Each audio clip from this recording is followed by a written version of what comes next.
what's up, man? How you doing? How you been? Been good, been good. TV lovers, Marvel lovers, just lovers of the craft of writing and creating, And also lovers of cool leather jackets, man. and lovers of cool leather jackets. And also vintage Doctor Strange T-shirts.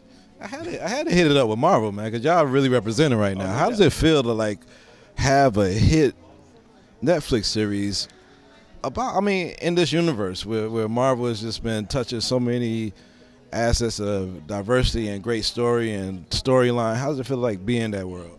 I'm just honestly just happy that we got invited, you know what I'm saying? But not, it's one thing to get invited, it's another thing to really be able to do your thing. You know what I'm saying? It's like to play the records that you wanted to play when you're being invited for your DJ set. Instead of playing for the crowd, playing for what your crowd likes and then expanding the universe, or what I like to call the Wu-Tangification of the Marvel Universe. What I loved is the fact that they really gave us the opportunity to do our thing, but do it in a way that fit within the rest of Marvel, so it doesn't feel different. It's kind of how like what James Gunn did with Guardians of the Galaxy, where he got into 70s AM rock and roll and kind of added a new flavor, you know, to Marvel. And we on the television side with Luke Cage got to do something similar in terms of 90s hip hop. So I mean, I'm just honestly, I'm shocked that we got away with it, and I'm really glad that people dug it. How did you feel, first off? Because I know you got, I seen the tweets and stuff going out when Cottonmouth died. People were like having a fit, you know. But how did you create that arc for that character, and how did it feel to see Mahershala go off from his fame from Cottonmouth and then go to do Moonlight? Not that he started here, you know, well, and get all these honors. Well, okay, I'll let you in on one secret. If you notice, Mahershala has the same haircut in Moonlight, Hidden Figures, and Luke Cage, and the reason for that is he was doing all three simultaneously.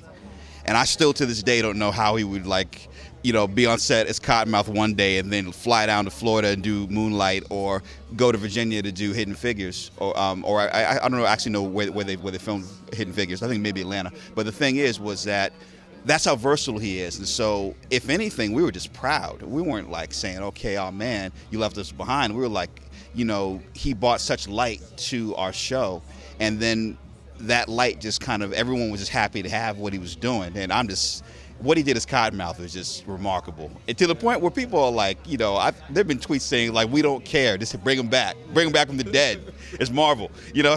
It's like, we want Cottonmouth hashtags going out. You know what I'm saying? So I think that's pretty funny, but I don't want to be like, you know, Luke Cage's Rick Pitino saying Larry Bird ain't coming out of that locker room, ladies and gentlemen. But at the same time, it's just like, I'm happy that he left such an impact, because he left an impact on all of us. But then at the same time, I mean, like, you know, we're gonna see more evolution of everybody that comes back. So without revealing who, it's just gonna be a fun ride. I know last time you said that the writers y'all kind of were like on this base, are kind of work together, don't work together. But now that Luke Cage is being teased for the Defenders, and you got all these other characters in the Defenders, like, did this season, was there a little bit more collaboration with that follow-up show, the Defenders? Or? Well, I mean, the thing is that Melissa, you know, Marco, Doug, myself, we all know each other, you know what I'm saying? So it's like, if anybody had a question about Luke Cage, at least, you know, Marco and Doug, as they were building Defenders, you know, it was open door policy. The same way that it was also open door when we were doing Luke Cage, to say, hey, what's going on with Daredevil, or to go to Melissa and say, hey, you know, how does our storyline intersect with Jessica? The thing as always is, particularly with Marvel staffs and Marvel showrunners, is that we're part of a Marvel family. And so it's almost like Motown. It's almost like, you know, if you were Temptation, you can go see what the Four Tops are doing. Yeah. You know what I'm saying? And it's like, you might not appear on each other's records, but it's just like, it's all recorded in the same building, yeah. You know? And last question. Everybody kind of like, you know, broke their virginity of binge watching with Netflix. So a lot of people, you know. Yeah. I want to know, like, have you binge watched any other show on Netflix? Oh, yeah. And what's the first show you binge watched? Well, I can't tell you the first show I binge watched, but my most recent binges was, I binged Dear White People, which is amazing, and I also binged the second season of Master of None, which is also incredible. It's easier to do half-hour shows because it's not as much of a time commitment, but the thing is, that's interesting, is that there's so much drama in Master of None, and there's so much drama in you know, Dear White People, you almost forget that they're supposed to be comedies, but they're also funny as hell.